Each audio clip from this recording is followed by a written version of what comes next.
विद्यार्थियों, आज हम जिस विषय पर चर्चा करने जा रहे हैं वो विषय है धर्म और संगीत।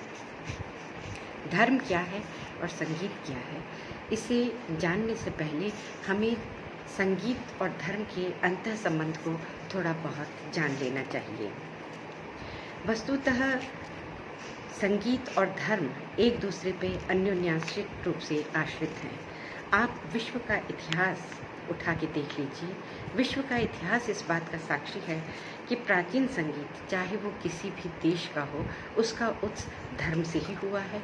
चाहे वो गिरजाघर की सायंकालीन प्रार्थना सभाएं हों, चाहे हिंदू धर्म की सायंकालीन आरती हो, अथवा मुस्लिम्स में पढ़े जाने वाले मरसिए और कव्वाली हो, या सायंकालीन और प्रातःकालीन अजान हो।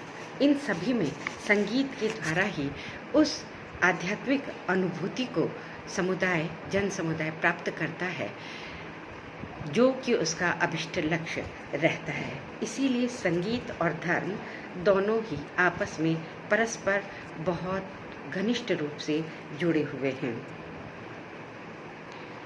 हम अगर देखें तो हमारी जो प्राचीन सभ्यताएं हैं, यहाँ तक कि सुमेरु और बेबीलोनिया के अवशेषों से भी ये स्पष्ट होता है कि धर्म और संगीत आज नहीं, बहुत पुरातन काल से ही आपस में बहुत घनिष्ठ रूप से संबंधित रहे हुए हैं। वस्तुतः अगर ये कहा जाए धर्म संगीत का आभूषण है और संगीत धर्म का साधन अथवा माध्यम है, तो कोई अतिशयोक्ति नहीं होगी। संगीत रूपी वृक्ष जो है वो धर्म को चिंतन धारा से सिंचित करके अलौकिक आनंद की सृष्टि करता है। इसीलिए कहा गया है संगीत एक देवी शक्ति है जो मन की चंचल चित्त वृत्ति का निरोध करके अलौकिक आनंद को प्रदान करता है। और इसीलिए संगीत धार्मिक साधना का अभिन्न साधन शुरू से रहा है। आहड़ की जो सभ्यता है, जिसे कि सिंधु घाटी सभ्यता के समकालीन माना जाता है, जो कि बहुत अति प्राचीन सभ्यता मानी जाती है, उसके अवशेषों से भी कई ऐसे चिन्ह मिले हैं, जैसे नृत्य करती हुई मृण्मयी मूर्ति का शिवलिंग के समक्ष बैठना, डमरू की आकृति के चित्र, ये सभी अवशेष इस बात के साक्षी हैं कि संगीत और धर्म आज से नहीं वरन पुरातन काल से ही अन्योन्याश्रित रूप से एक दूसरे से जुड़े हुए रहे हैं।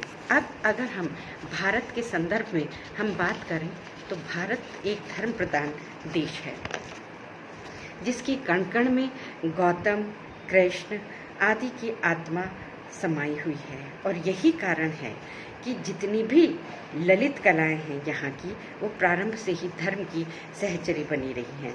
विशेषकर भारतीय संगीत का अंग प्रत्यंग आध्यात्मिकता की छाप से सराबोर देखने को मिलता है। भारतीय संगीत मनुष्यों का चरम लक्ष्य जो है वो मोक्ष प्राप्ति ही रहा है, चाहे वो संत हरिदास हो या भक्तिमती मीरा। हरिदास तानपुरा बजाकर ईश्वर की आराधना करते थे, भक्तिमती मीरा पैरों में घुंघरू, हाथों में एक तारा और कंठ में विराजमान स्वर लहरी से श्री कृष्ण की आराधना करती रहती थी। चैतन्य महाप्रभु करताल लिए हुए संगीत के द्वारा, कीर्तन के द्वारा उस आत्मविस्मृति की अवस्था को अनेकों बार प्राप्त हुए हैं, जब वे जंगल से गुजर रहे होते और अपने संगीत की स्वर लहरियों से जंगली जानवरों को भी वशीकृत कर लेते थे। यही कारण है कि यहूदी मेनन लिखते हैं कि भारतीय संगीत में एक धीमापन है और पाश्चात्य संगीत एक तीव्र रफ्तार पर दौड़ने वाली पहिए पर टिका हुआ संगीत है, जिससे इंसान थोड़ी ही देर में थक कर हाँफने लगता है और आत्मिक शांति के लिए या आत्मिक शांति की तलाश के लिए भारतीय संगीत और योग का अवगाहन करने के लिए आतुर हो जाता है। प्रश्न उठता है, आखिर धर्म है क्या? धर्म एक आध्यात्मिक अनुभूति है। मोक्ष प्राप्ति एवं देवत्व की पिपासा धर्म का आधार है।